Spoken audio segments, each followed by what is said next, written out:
Ich fange auf Deutsch an.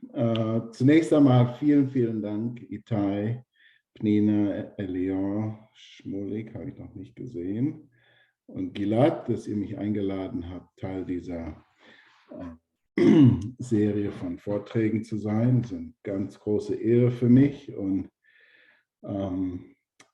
ich weiß nicht, ob alle von euch bei dem Vortrag von Rabbiner Bollack dabei gewesen sind, aber Rabbiner Bollack hat über Michael gesprochen und hat herausgehoben, dass Michael jemand war, der viele verschiedene Menschen zusammengebracht hat und auf viele verschiedene Menschen Einfluss gehabt hat.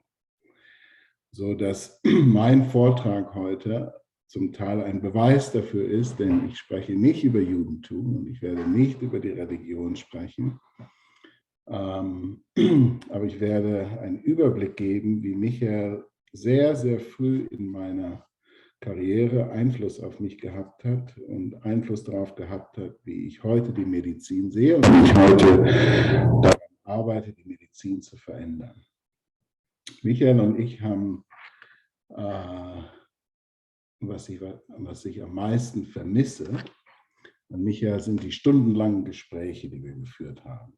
Stundenlange Gespräche und philosophiert haben über alles, und wo der Status quo nie wirklich gehalten hat. Michael hat mir früh beigebracht, dass man den Status quo immer wieder hinterfragen muss. Und ich erinnere mich an unsere Gespräche, meistens bis früh in den Morgen herein, wo manchmal die Farbe des Himmels diskutiert wurde. Und das sind die Dinge, die mich beeinflusst haben durch die Freundschaft mit Michael und die mir auch noch was anderes gezeigt haben. Viele von euch, die Michael gut kennen, wissen, dass Michael nicht unbedingt ein Fan von der normalen Medizin gewesen ist. Und sehr früh hat mein Kontakt mit Michael mir gezeigt, dass ich als Arzt, damals war ich noch Student natürlich, dass ich als Arzt eine offene Meinung haben muss für Leute, die vielleicht nicht unbedingt in die Medizin so glauben, wie ich in die Medizin glaube oder wie viele andere an die Medizin glauben. Und das hat mich bis heute so beeinflusst, dass ich vielleicht anders als viele von meinen Kollegen häufig versuche, ein offenes Ohr zu haben, wenn meine Patienten über Therapien oder andere Maßnahmen sprechen, die viele von meinen Kollegen wahrscheinlich als verrückt halten würden. Aber wie Elior schon gesagt hat, du hast mir das weggenommen, ich werde jetzt meine Slides zeigen. Könnt ihr das sehen? Okay. Ja. Michael hat nicht nur einen großen Einfluss auf mich persönlich gehabt, aber auch auf unsere Familie. Wie Elior euch gesagt hat, wir waren die erste Hochzeit, die Michael durchgeführt hat. Ihr seht das hier. Es ist auch der gleiche Hochzeitstag wie Michael und Pnina. Und natürlich kann man sich kaum was Größeres vorstellen in Bezug auf den Einfluss, den Michael auf uns gehabt hat. Aber Michael und die Familie Goldberger haben noch einen weiteren Einfluss auf mich gehabt. Was die meisten von euch nicht wissen, ist, als ich Student gewesen bin, habe ich, um mir Geld zu verdienen, in der Ambulanz des Marienhospitals in Düsseldorf gearbeitet und habe dort mit einem Kollegen gearbeitet, der Traumachirurg gewesen ist. Und ich bin davon überzeugt gewesen, früh in meinem Medizinstudium, dass ich Chirurg werde. Und zwar Traumachirurg. Weil ich so beeindruckt gewesen bin von diesem Arzt. Und das hat sich dann geändert, als Nathanael geboren wurde. Hier könnt ihr sehen, dass das schon einige Jahre her ist. Ich hatte mehr Haare und eine andere Haarfarbe. Und wie viele von euch wissen, Nathanael hat aufgehört, sich zu entwickeln, ungefähr in dem Alter von 3 Monaten. Und ich erinnere mich eines, wie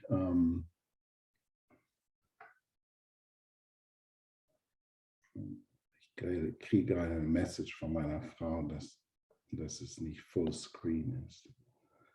Sorry. Is this better?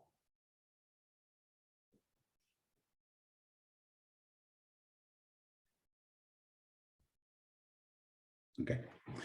Und ich erinnere mich an einen Anruf, den ich von Michael bekommen habe, wo er mir gesagt hat, dass ein Professor an der Universität Düsseldorf gesagt hat, dass Nathanael eine mitochondriale Myopathie hat.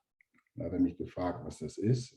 Ich war im zweiten Jahr von meinem Medizinstudium, habe keine Ahnung davon gehabt. Internet gab es damals nicht, googeln konnte man das nicht. Also bin ich zu meinem Buch gegangen mit allen möglichen Krankheiten und es hat damals erklärt, eine mitochondrale Myopathie ist eine Erkrankung der Mitochondrien, was natürlich jetzt keinen großen Einblick gebracht hat. Und ich habe dann diesen Professor angesprochen und Interesse daran geäußert, meine Doktorarbeit in mitochondrialen Myopathien zu schreiben.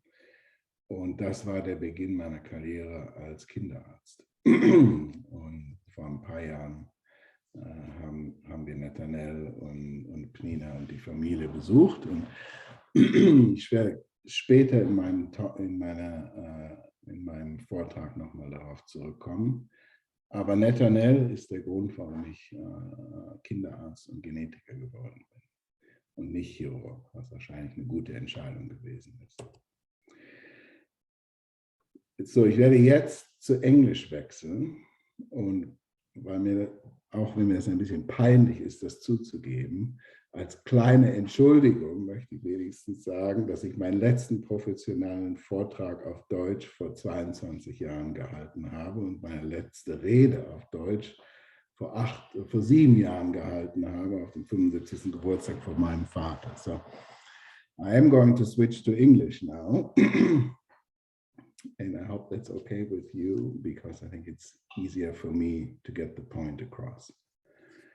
So I want you to look at this slide as much as look around the virtual room. And what you see is that there are very different individuals in this picture. And we as individuals are making a big deal out of being different from one another. Now, something very interesting happens at the moment when you become sick. When you become sick, you go to your doctor and you ask the question of, okay, so you gave me this diagnosis. Now tell me what is going to happen to me.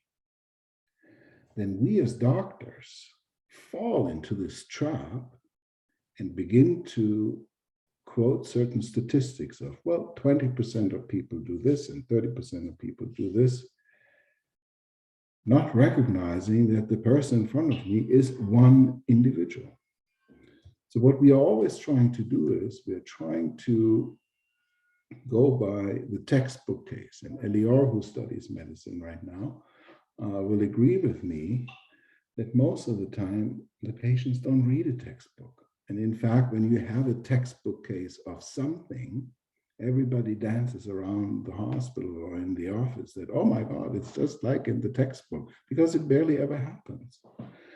And in fact, what we don't realize is that the people on either one end of the spectrum, and I'm talking now about this spectrum, the children or the individuals who actually do worse than we expect them to do, they're trying to tell us something. They're biological gems who are trying to tell us something, and we need to finally begin to start listening to what they have to tell us. And that requires us to move away from trying to squeeze everybody into this green of the curve and recognizing there's an individual who has a background, who has a story to tell that we need to listen to. And I give you one example.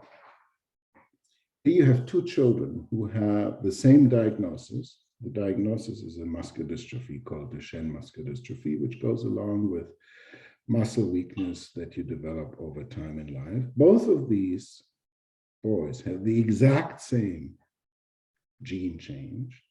And both of these boys got the exact same experimental treatment to treat this mutation. Now you see the one boy on your left is sitting in a wheelchair. The other one is standing. What is the difference here? The difference in this case is very, very straightforward and easy. The boy on the right is a boy who received all the supportive standard of care in the United States, and the boy on the left didn't have access to this kind of care. He didn't have access to physical therapy, to a pulmonologist, to a cardiologist who helped him. So the outcomes are very different, although they have the exact same disease, exact same age. And what this speaks to is the concept that as much as I'm a geneticist and I care about the genetic code in our DNA, we need to look at the entire spectrum of our patients, all the way from the genetic code to the postal code, meaning where are our patients coming from? What is their background? What's the environment they live in? And once we begin to think about it that way, that's how we're going to move away from the type of medicine that we are practicing today. And that is the concept between what I call precision child health. And it really is based on three main paradigm shifts. Right now, what we do, we have a very, very analog and crude healthcare system with data here and there, but we need to move much more towards a digital data-driven and artificial intelligence supported medicine. I'll give you some examples about this in a second. The other aspect is that everything we do right now is reactive. A patient comes to my office, a patient comes to somebody else's office, we are reacting to whatever they're complaining about. What if we would begin to think about some proactive measurements, trying to think about preventative care? Everybody knows about vaccines as an example of preventative care, but there are lots and lots of other opportunities how we can try to think about preventing disease. And then finally move on from this one-size-fits-all approach to a truly individualized approach of the patient, or in my case, the child that's sitting in front of us. So let me give you a couple of examples, but let's start with artificial intelligence in medicine. These are two individuals from our hospital who are leading the effort at Sick Kids. And all of you know that artificial intelligence plays a role in your every daily life. Whether this is on Netflix, you choose 1, 2, 3 movies of a certain category, and all of a sudden you get 50 suggestions similar to the movies you chose before. You know exactly that when you start Googling something, let's say you're looking for a nice suit, it shows up on your Facebook page just 2 minutes later. So we are fully surrounded and exposed to artificial intelligence already.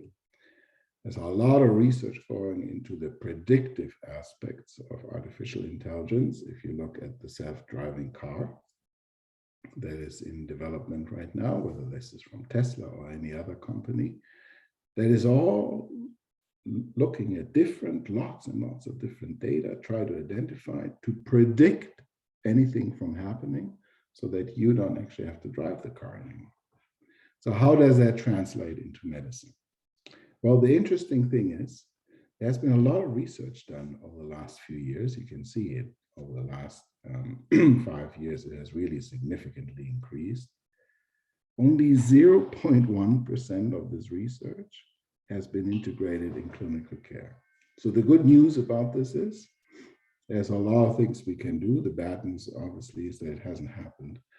So let me give you an example of what that could look like. This is a picture from a little baby in our intensive care unit.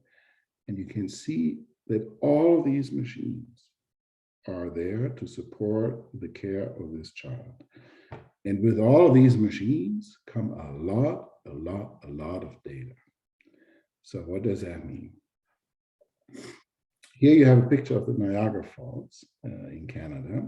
And every second you have 200,000 cubic foot of volume of water running down the Niagara Fall. That's the same amount of water running down the Niagara Fall, then bytes of data that we collect on every single patient every second in an intensive care unit. And our team in the ICU has taken together all of these different data, whether this is how fast you're breathing, how fast your heart is pumping, and lots of other data, and has now collected, this is already actually an old slide, over 2.5 trillion data to come up with a very interesting algorithm. And this is the story behind it.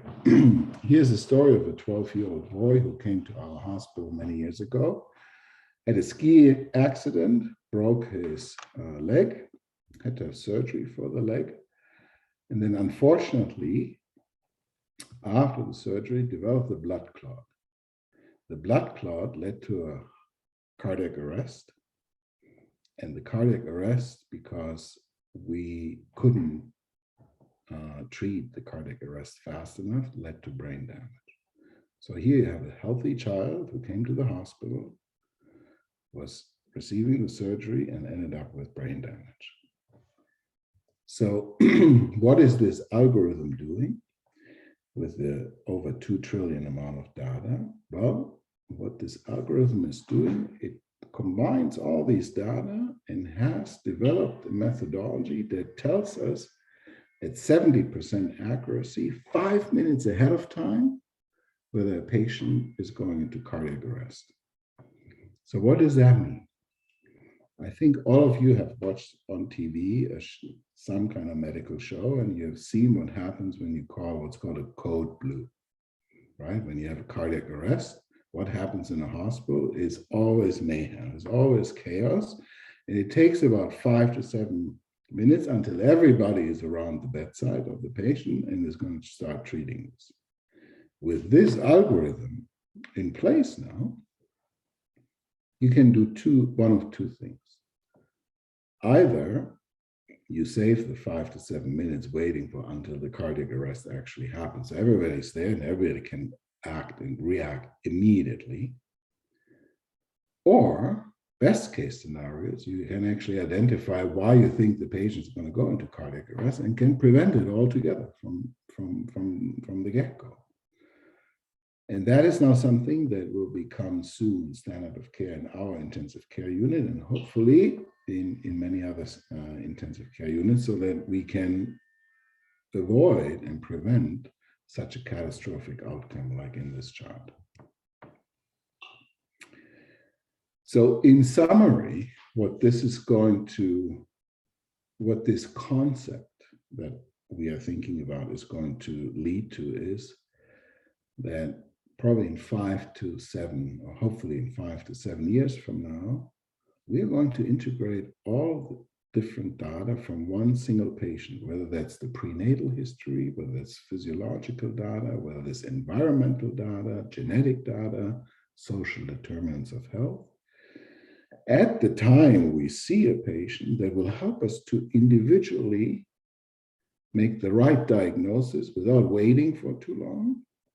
And with the right diagnosis, move forward and actually then put the individual right treatment into place for these children and adults. So let me give you a couple more examples of what this all means. And I'll talk to you about precision diagnostics, precision pharmacogenetics, and precision intervention. And at the end about some very new therapeutic developments. So let's talk about diagnostics.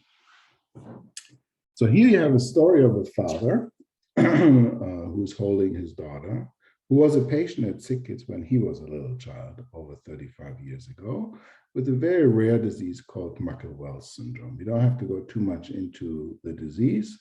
The point, though, was that he suffered a lot throughout his childhood because there's a lot of problems associated with it, with kidney failure, with pain, and he suffered throughout his entire childhood. And his daughter was born with the same disease. Now, when his daughter was born, we were able to do sequencing of his entire genome. And the sequencing of his entire genome gave a diagnosis in the daughter. Not only that we found the diagnosis in the daughter, it was a diagnosis that had a treatment associated with this. Once we identified the mutation, we started the treatment with this medication, and now his daughter and the father are living a normal life. Now, that's not always, this is a beautiful story because it has such a positive outcome, but it is one example of how we are able to sequence the whole genome and identify answers for questions that we have been asking ourselves in part for very long. And I want to tell you the following story. Here you see an article from a father who wrote about his child. And I want to tell you the story because sometimes you just can't make up coincidences in life. The mother of this child started to reach out to me when I was still in Baltimore, and to be honest, never even thinking about moving away from Baltimore, as an expert in genetics and an expert in somebody who deals with children with developmental delay. And she asked me for advice, and we established a very nice relationship electronically via email, but I never had anything really to offer. When I moved to Toronto, I reached out to the mother and I said, I'm here now, I would love to meet you. So I met the family, and after about a couple of years, I asked them, would you like to do genome sequencing? We can do this now here at SickKids. And we did sequence the genome, and I remember the powerful moment when I met with the family and disclosed the identification of a gene called GRIN1B. And it was powerful because this is not a success story like the first one I told you, where we immediately had a medication at hand that could just fix things. But what I underestimated for a long time in my career was just knowing, just having the knowledge of an answer that this family has been looking for 13 years at the time when we made the diagnosis was so powerful because it was the knowledge that this family gained from this. And the father wrote this beautiful article in the Globe and Mail, which is a Canadian newspaper. Now, 2 years later, Pleda called me.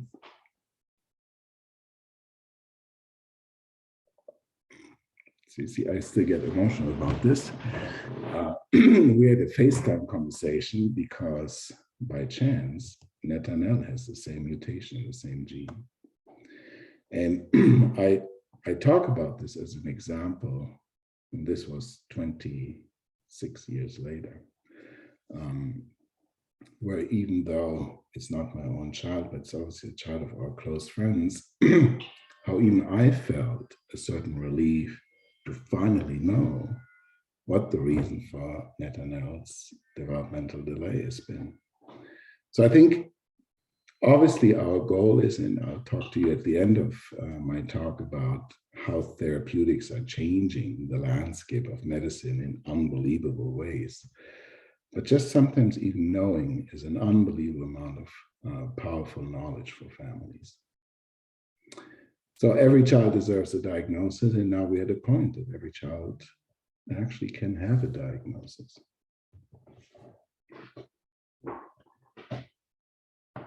So let's talk about precision pharmacogenetics. And I don't talk about it only because it's like one of the low-hanging fruits of precision child health, but I'm also proudly talking about it because my wife Iris is the person who started this program at SickKids, is leading this program at SickKids, and has now built one of the largest pharmacogenetic programs for children in the world, actually. And I want to just give you a couple of examples of what that means. So pharmacogenomics is providing information where certain mutations in a gene in your body give you information about how you might react to a certain medicine.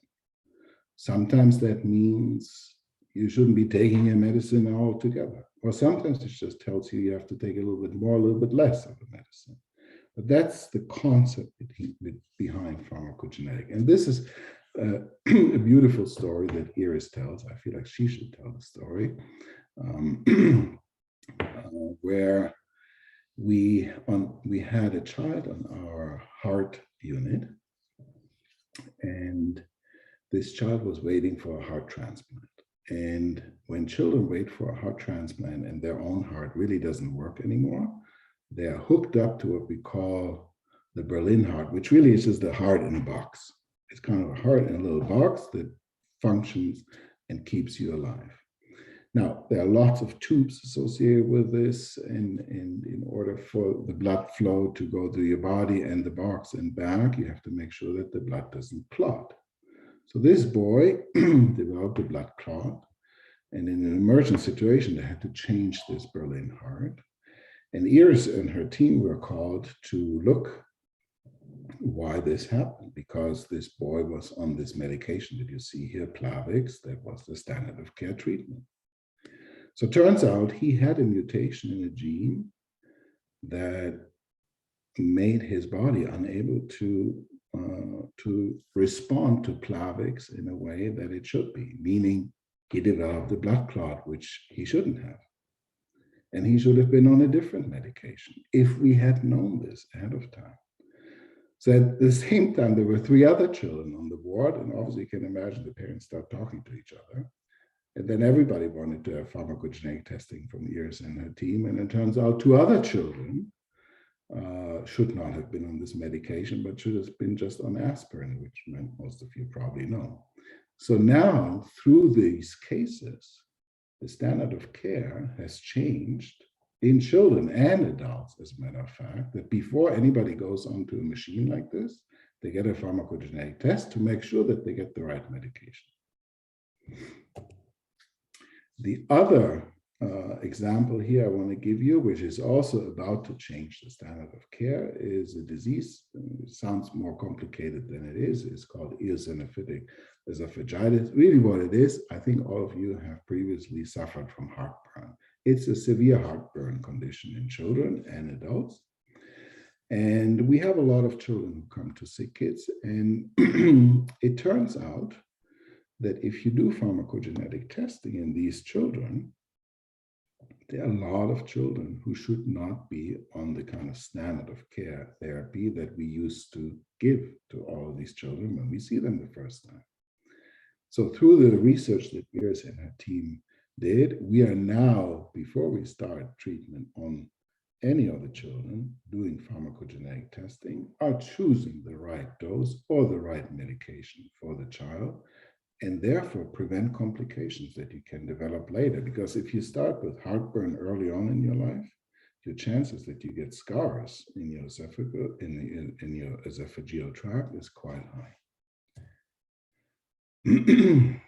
I also want to talk a little bit about precision intervention as it relates to surgery. So there are a lot of children, not a lot, but some children who have very, very complicated seizure disorders.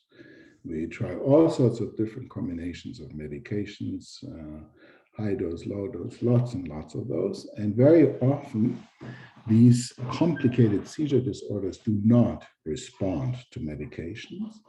And what we used to do until about 2 years ago is you removed a significant portion of the brain via surgery, and then the seizures stop. But you can imagine if you remove a lot of tissue, brain tissue from your body, there are a lot of side effects coming from this. You're pretty much creating a child with a stroke.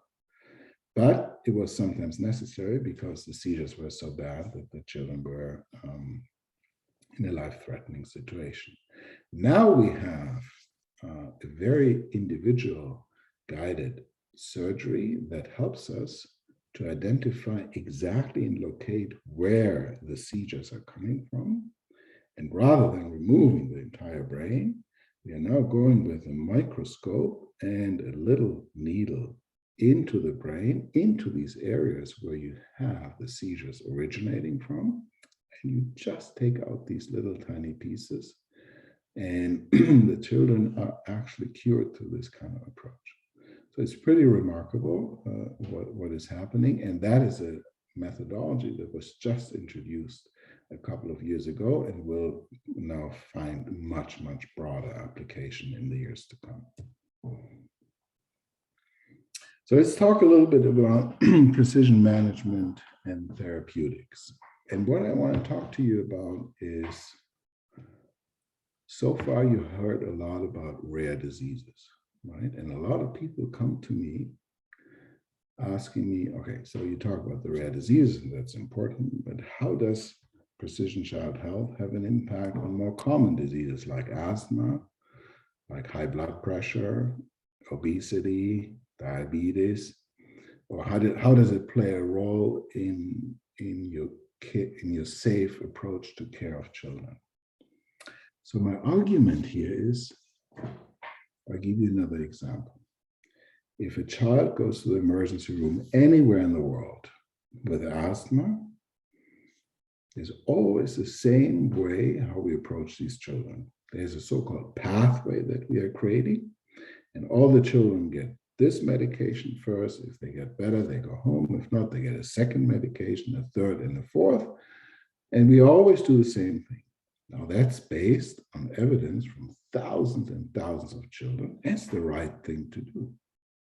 But what happens if the one child here and there, and that's what happens because these are children that get admitted to the hospital, don't respond the way how you expect them to respond? This is going back to my previous example. Right now, everybody gets nervous and says, okay, you need to be admitted to the hospital. Let's think about going back. If we would have a way to predict that, oops, this child is slightly different because they're living in a different area, they're having a different genetic background. So instead of starting with the first drug, maybe we should start right away with the third drug and then send the child home 2 or 3 hours later. So it's not just an example for rare diseases, but we actually need to approach this concept of the individual to everything we do in medicine. And that's also true for the pandemic, because a lot of people have asked me over the last 2 years, okay, finally I buy into your idea of precision child health. What does it have to do with the pandemic that we have been going through and still going through? So I tell you, and I argue, in fact, if we had a little bit more of an individualized approach to the pandemic, we would have maybe dealt with this much, much better. Why am I saying this? You know that some people get very sick from COVID. Some people don't get sick at all. Nobody knows why, and nobody has been asking these questions to the degree that I think would have been helpful for us to identify who we should have been focusing on or who we need to focus on in the months and years ahead. Why don't children, by and large, get very sick from this? Thank God this is still true as of today, February, 28th. But children don't get really very sick from this. Why is that the case?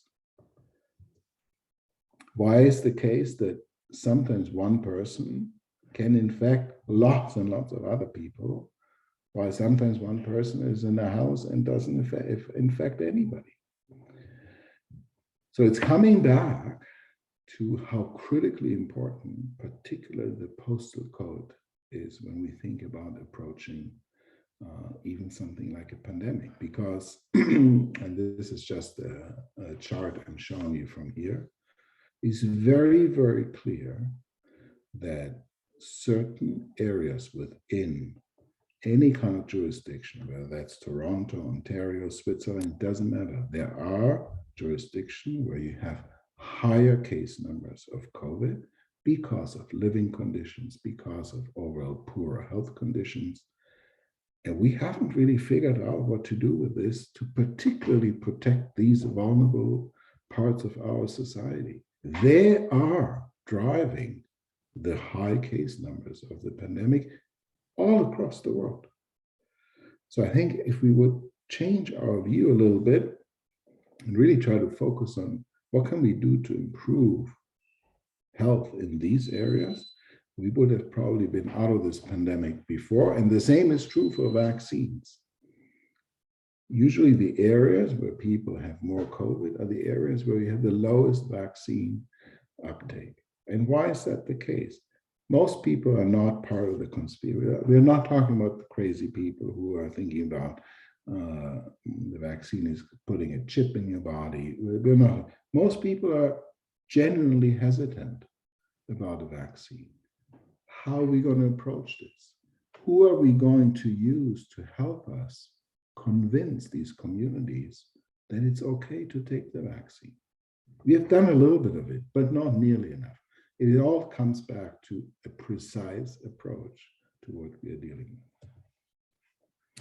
So at the end, I want to talk to you a little bit of some of this is already happening, but what's going to be at the horizon, and just try to begin and go along with me to think about if we had a treatment option for all genetic disorders. And that concept is what I like to call interventional genomics, which is really starting to develop a concept for how can we repair a genetic defect. One example I want to give you that's already in clinic. It's called Spinraza.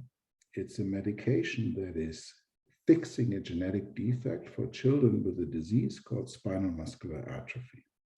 It's a disease that comes in 2 different or 3 different forms. You can see here, this is the more severe form of a baby. And these are children who never walk. In fact, the only thing they are able to do is they're able to move their little fingers. They need breathing support, they need food support. And now you have a treatment that you, if you start it early enough, can get this result.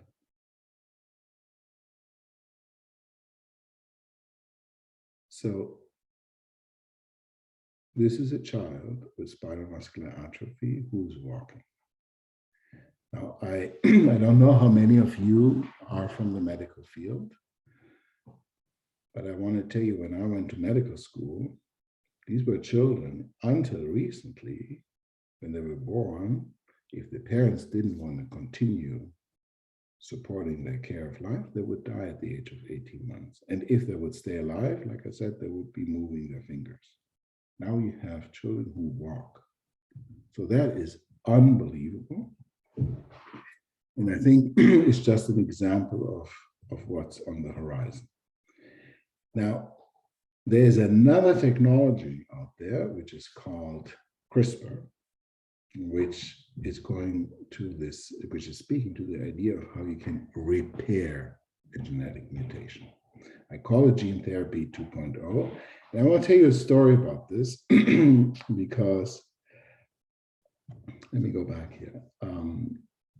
When I started my own research at Hopkins, mostly what I did is I worked with mouse models, trying to understand why does a certain disease happen if you have certain gene mutation, and did a lot of physiology kind of research.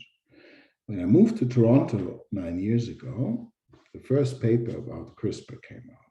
And it was one of these moments where I thought, oh, this is interesting. I put it on my desk and felt like at some point I'm going to read this. So I never read it because I never found the time. And 2 or 3, 4 papers, eventually I had a whole stack of papers. And then this article came out, which is like it's a late term a newspaper in the UK talking about this jaw-dropping breakthrough and that this CRISPR technique is going to revolutionize medicine.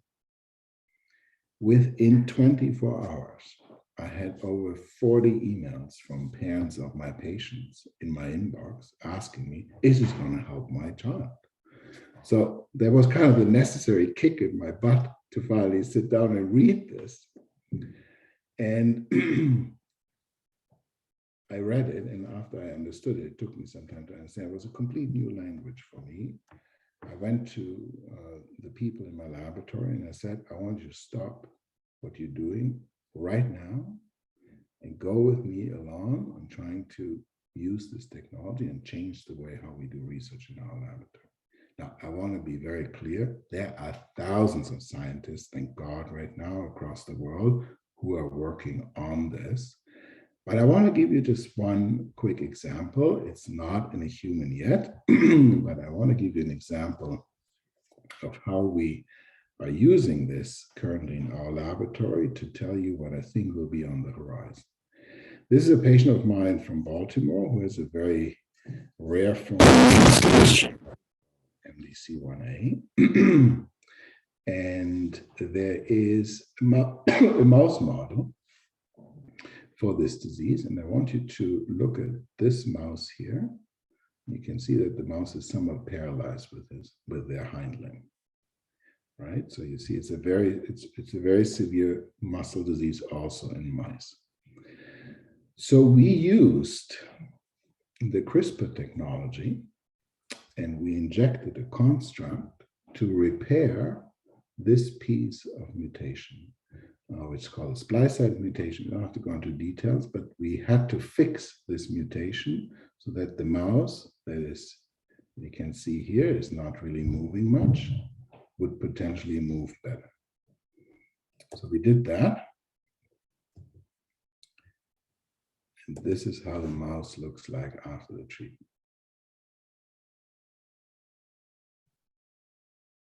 So I hope you appreciate the significant difference here, that we fixed the mutation and the mouse is running almost like normal. So what does this all mean for the future? What it means for the future is that while there is still a lot of work to do, and we need to be thinking carefully how we're going to move this kind of treatment into patients with a genetic disorder, it's already happening. It's already happening for diseases like sickle cell disease, like anemia diseases in a large population across the globe. And but I think coming back to the rare diseases, what we need to do and what we need to accomplish as a field is how I'm going to treat a patient who has one mutation, and he's the only one patient in the world who has this one mutation. How are we going to do that? Right now, clinical trials have to be done in 20, 30, thousands of people.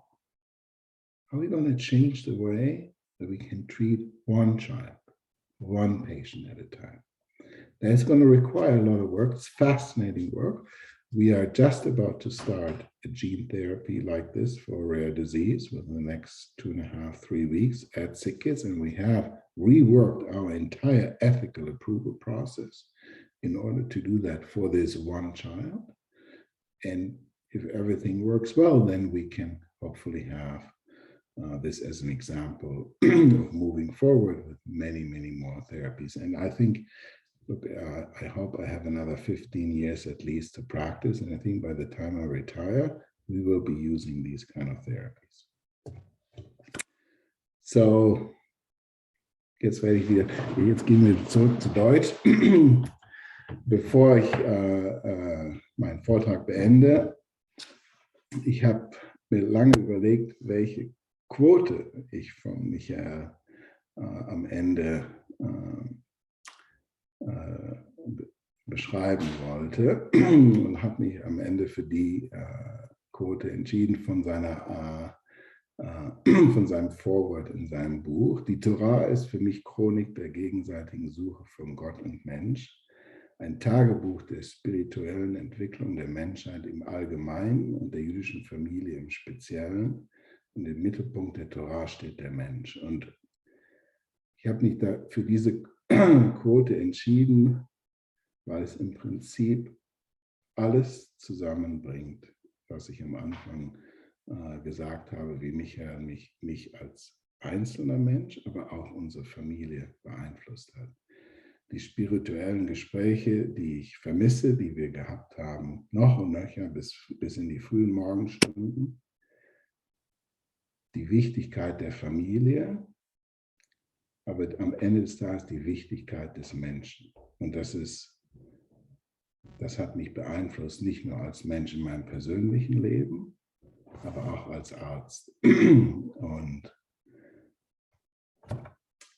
da damit beende ich jetzt den Vortrag and will be happy to answer questions. Thank you.